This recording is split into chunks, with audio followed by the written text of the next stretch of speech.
성도 여러분 안녕하십니까? 오늘은 일용할 양식이 있습니까? 라는 제목으로 말씀드리겠습니다.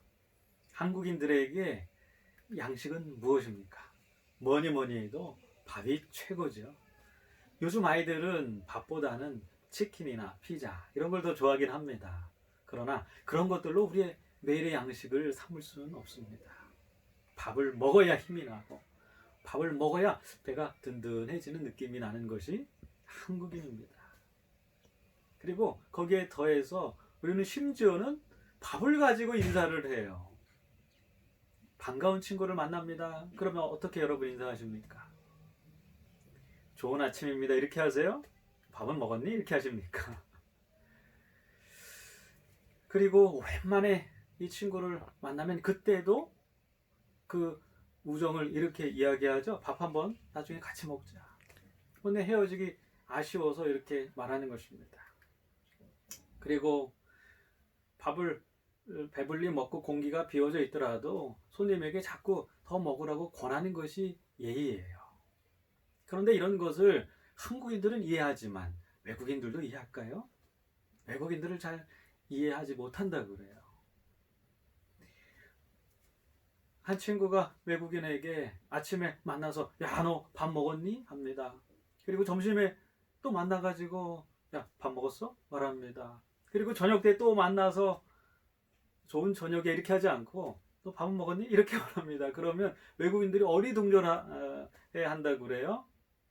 아니, 내가 이 밥도 안 먹고 다니고 밥 먹을 돈도 없는 사람인 줄 아나? 이렇게 오해한다고 그래요. 그리고 오랜만에 친구를 만났어요. 헤어질 때 우리 나중에 밥 한번 같이 먹자. 그럼 그때부터 고민이 생겨요. 이 친구가 왜 밥을 같이 먹자 그러지? 혹시라도 나밖에 밥을 같이 먹을 친구가 없나? 밥 같이 먹자고 하는 것을 그저 인사로 받아들이지 못하고 심각하게 받아들이는 것입니다.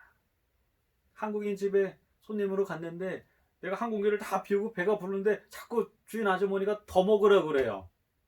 그러면 처음에는 사양하다가 자꾸 더 먹으라고 하면 기분이 나빠진다고 합니다. 아니, 내가 그렇게 밥을 탐하는 사람인 줄 아나? 배부른데 왜 자꾸 나한테 강요하지? 이렇게 오해할 수도 있다고 하는 것입니다. 이것이 바로 문화 차이입니다.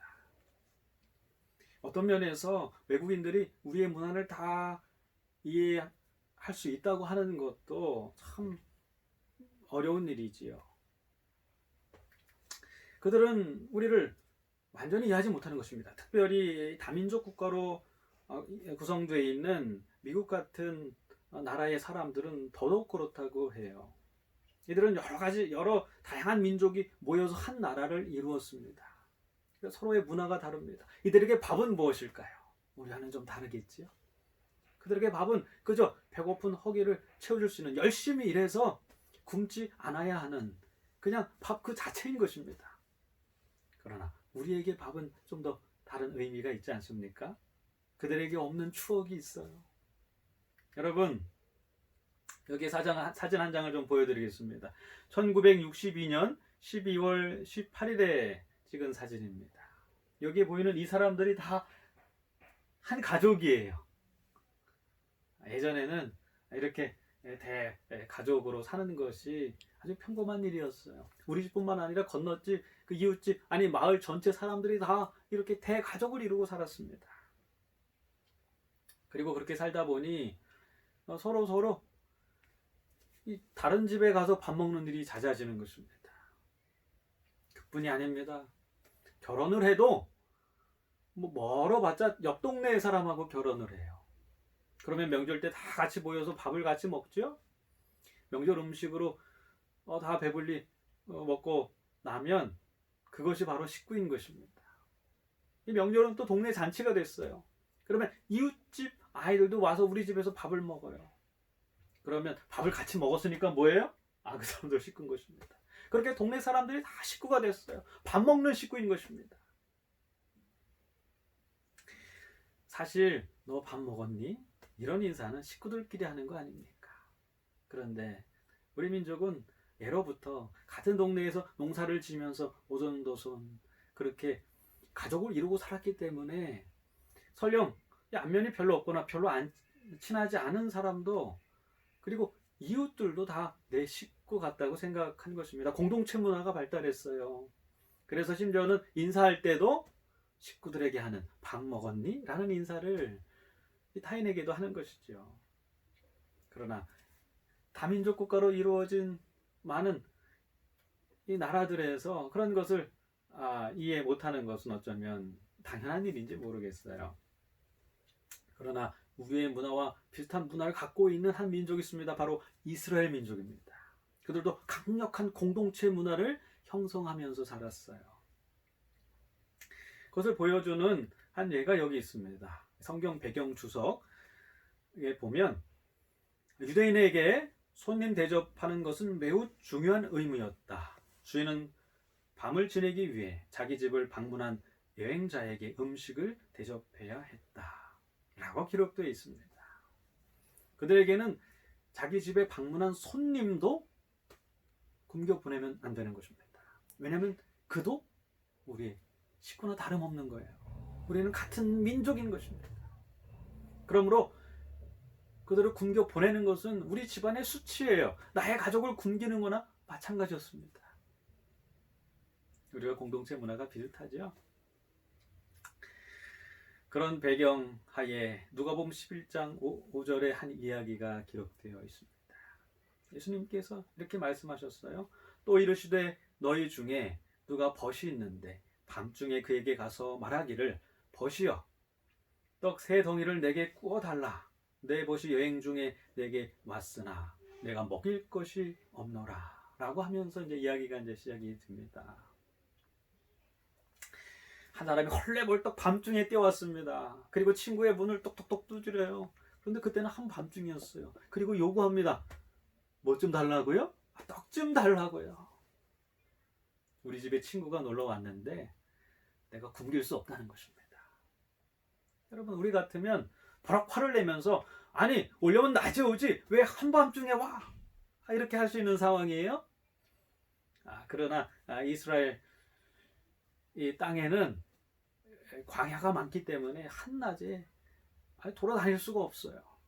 태양빛이 너무나 뜨거운 것입니다. 그래서 대부분 이 밤에 이동했고 여행객들이 그렇게 밤에 다른 사람 집에 손님으로 방문하는 것이 너무나 흔한 일이었다고 그렇게 합니다.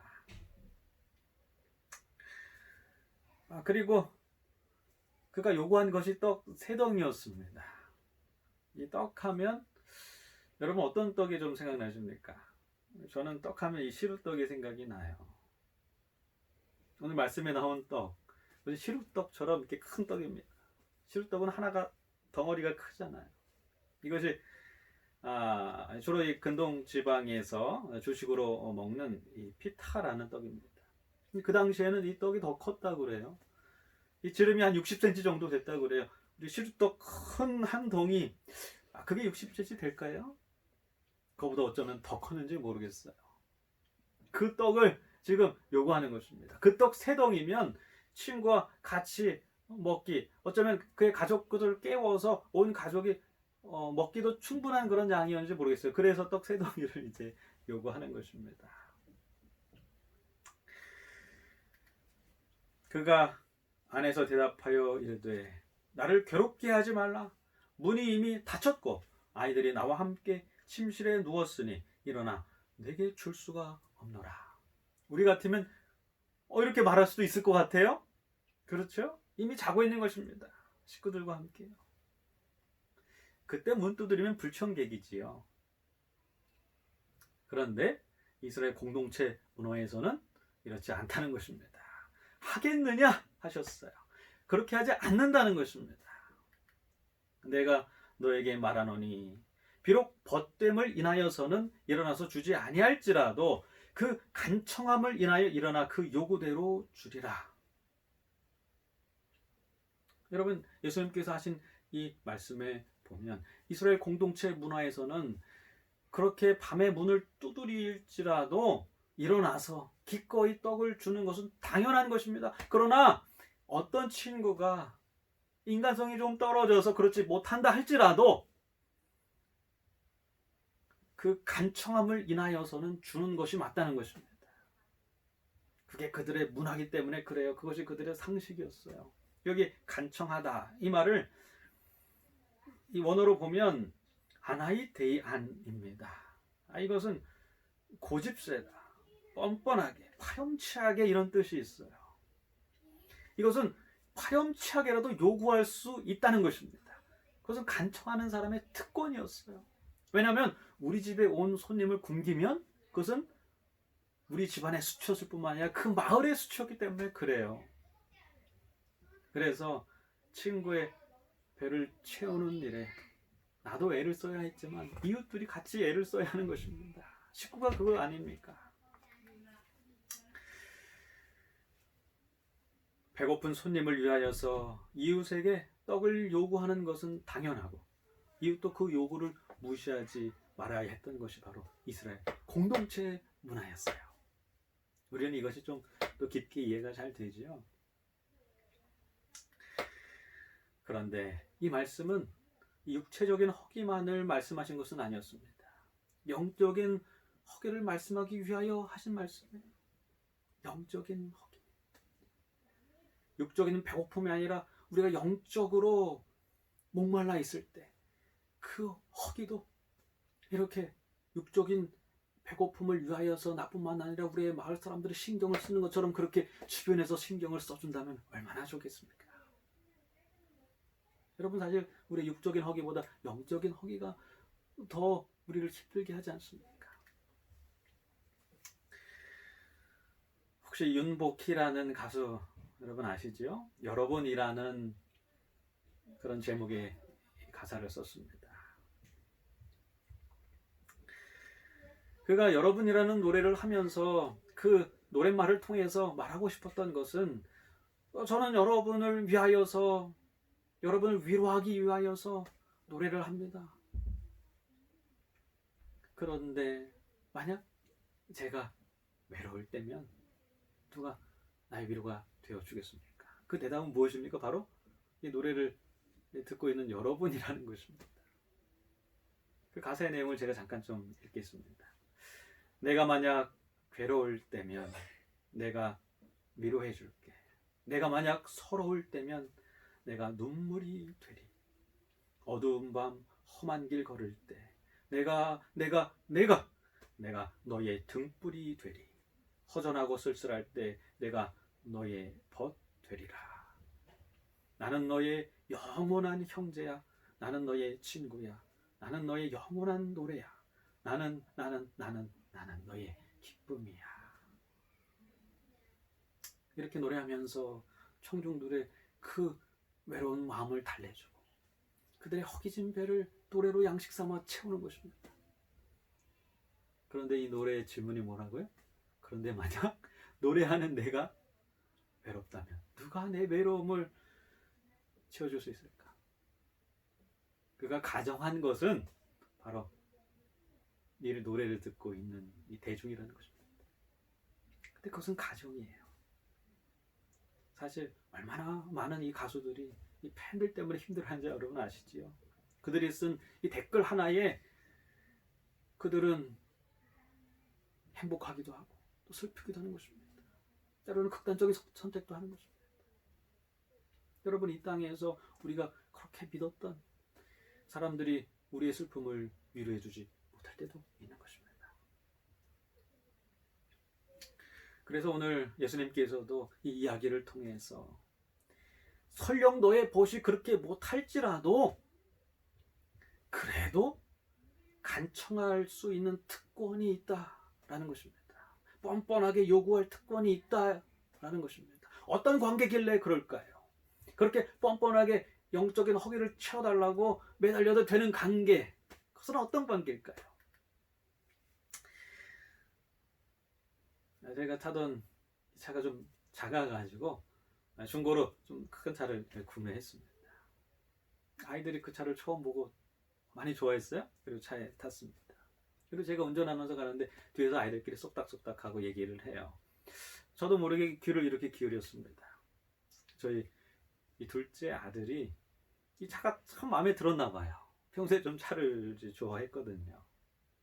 그런데 그 누나에게 이렇게 말하는 것입니다. 누나, 이 차는 내가 크면 내가 가질 거야. 그리고 저를 봐요. 그리고 저에게 이렇게 말합니다. 아빠, 이 차 놔줄 거지? 이렇게 말합니다. 제가 지금 웃은 것처럼 이렇게 그때 헛웃음이 나갔어요. 얘가 벌써부터 이 차를 상속해달라고 요구하는 것입니다. 여러분, 이것이 어쩌면 이 뻔뻔한 건지 모르겠어요. 아빠께 내 거라는 것입니다. 그런데 제 아들과 저와의 사이에서는 그렇게 해도 돼요. 왜냐하면 부자지간이기 때문에 그런 것입니다. 부자지간에는 이렇게 뻔뻔한 요구도 해도 되는 것입니다. 어쩌면 그것은 아들의 특권인지 모르겠어요. 뻔뻔할 수 있는 관계, 그것은 어떤 관계였습니까? 여러분, 만약 제 아들이 다른 집 사람한테 가서 그런 요구를 한다고 한번 생각해 보세요. 말도 안 되는 요구겠죠. 오늘 이야기를 통해서 예수님께서는 우리와 하나님과의 관계, 그 관계를 지금 말하고 있는 것입니다. 혹시 이 자리에 계신 여러분 중에 영적인 허기에 시달리고 계신 분 있습니까? 여러분, 여러분의 일용할 양식, 그 양식을 간청할 분을 여러분께서는 갖고 계십니까?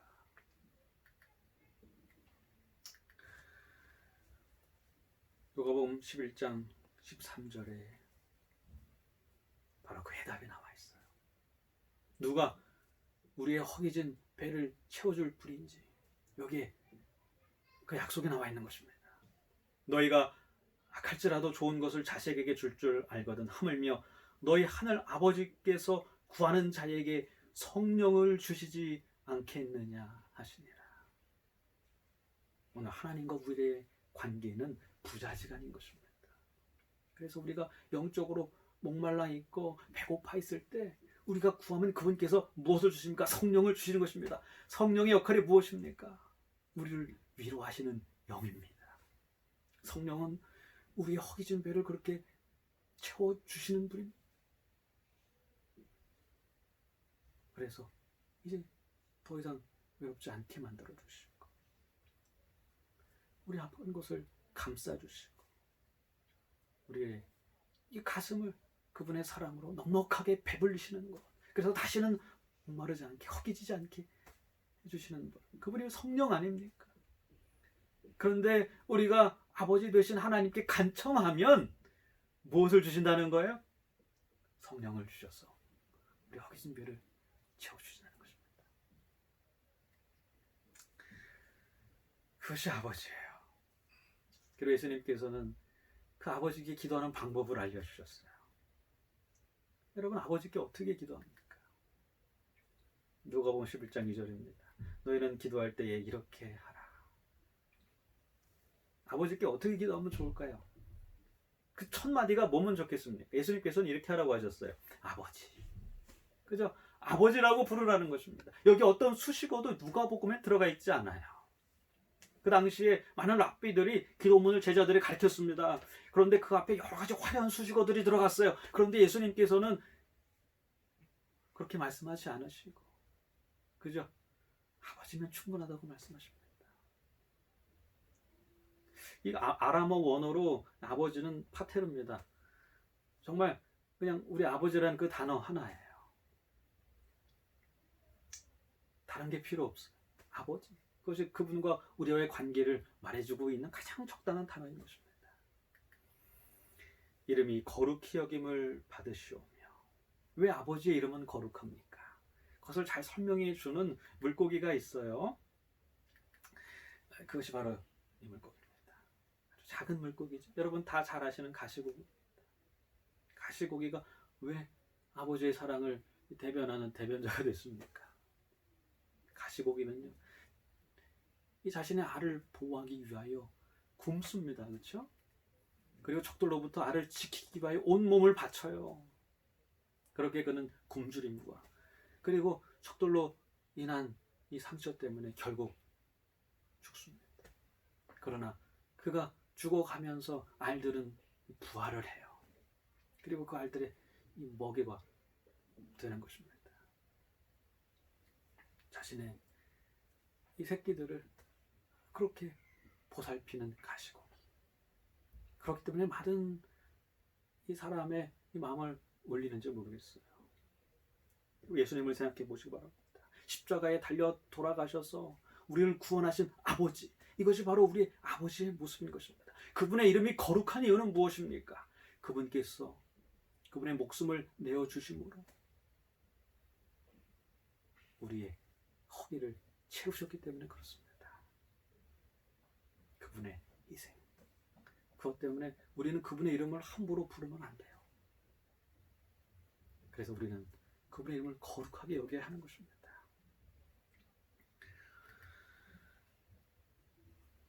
그리고 이렇게 기도하라고 말씀하셨어요. 나라가 임하오시오며, 그런 분의 나라가 임하면 이제 우리 허기진 배는 채워지는 것입니다.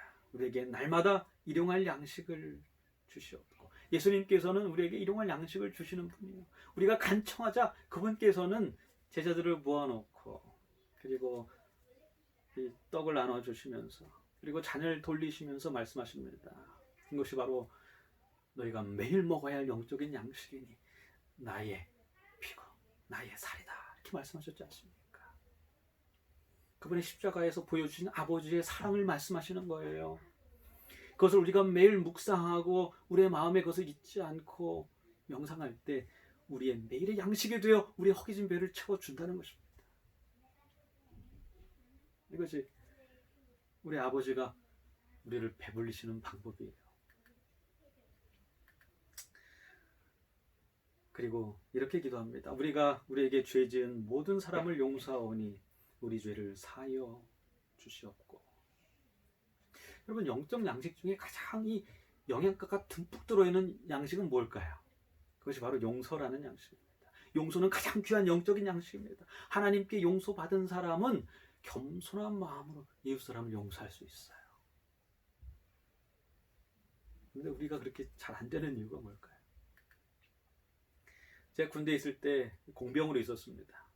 그래서 여기 보시는 것처럼 이 철조망을 이렇게 건설을 했어요. 장애물을 이렇게 만드는 훈련도 하고요. 여러 가지 훈련을 했습니다.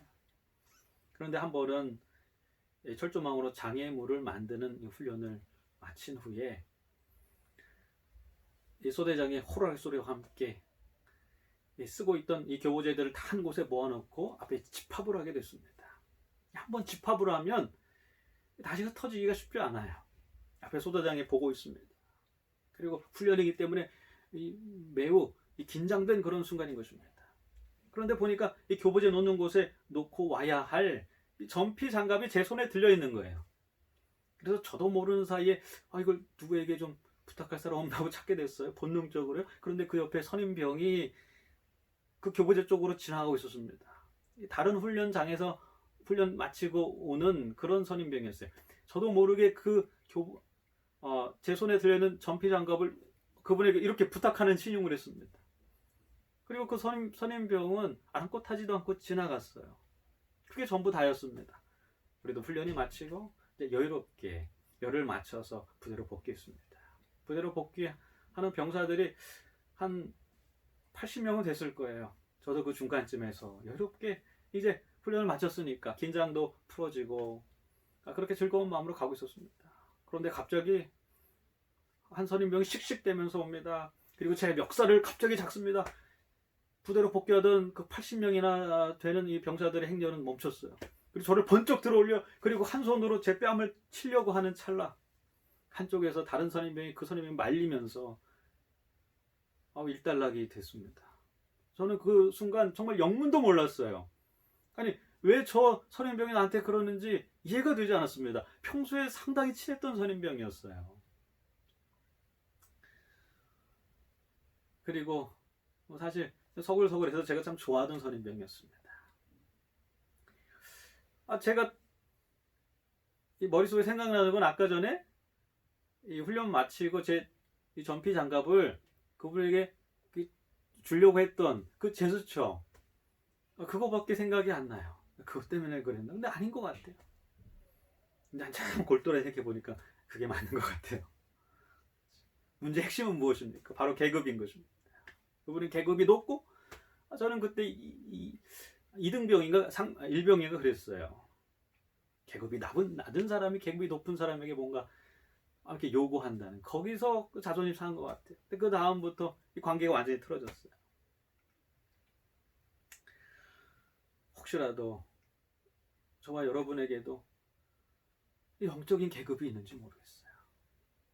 그래서 나보다 좀 잘 못하는 것 같고, 나보다 하나님께 충성되지 않은 것 같고 하는 사람들이 나한테 잘못하는 것을 보면, 심지어는 믿지 않는 사람들이 나한테 손해를 끼치고 하면 참지 못하는 것입니다. 나는 영적으로 좀 높은 위치에 있는데, 그렇지 않은 사람, 다른 사람은 그렇지 않다고 생각하기 때문에 그들의 한 잘못을 잘 용서하지 못하는지 모르겠어요. 그런데 여러분, 예수님의 사도였던, 예수님을 직접 보고 만났던 사도 바울, 그는 어떻게 말했습니까? 사실은 가장 낮은 영적 계급에 속한 사람이었습니다. 나는 영적 괴수다, 그렇게 표현하지 않았습니까? 나는 죄인 중에 괴수라. 그렇습니다. 우리는 영적 계급이 높아서 누구를 용서하지 못할 만한 그런 사람들이 아닌 것입니다. 사도 바울이 인정했듯이 우리는 사실은 너무나도 큰 죄인들인 것입니다. 여러분, 그렇게 우리 자신의 죄를 알고 자각할 때, 그리고 그것을 하나님께서 용서해 줬다는 사실을 알 때, 우리는 더 이상 다른 사람들이 나에게 한 실수나 용서를 용서하지 못해서 괴로우는 일은 없을 것입니다. 오늘 이 자리에 계신 저와 여러분 모두 그러한 진정한 이 용서의 경험을 하게 되기를 간절히 바랍니다.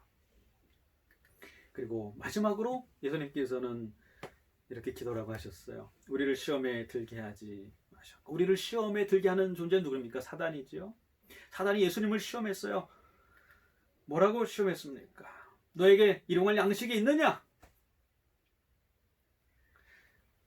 너희가 지금 갖고 있는 일용할 양식은 없지 않느냐?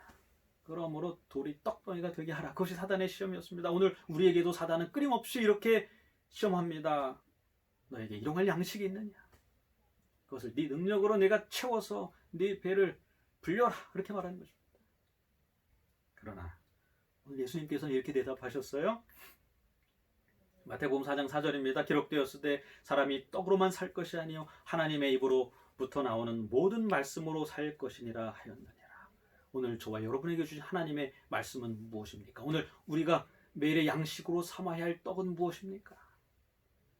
오늘 그 떡 되신 예수 그리스도, 매일의 양식 되신 그분이 우리에게 있고, 그분이 바로 우리의 아버지시며 우리가 간청해도 되는 분, 뻔뻔하게 요구해도 되는 분, 그래도 그분께서는 우리의 기도를 들으시고 우리에게 성령을 보내셔서 우리의 영적으로 허기진 배를 채워줄 수 있는 분, 그분이 바로 예수님임을 꼭 기억하고 잊지 않는 저와 여러분들을 간절히 바랍니다. 오늘 이 저녁 다시 한번 그 예수님 앞에 나아가 나의 배를 채워달라고 간청하는 그런 주님의 자녀들이 다 되시길 바라면서 말씀을 마치겠습니다. 감사합니다.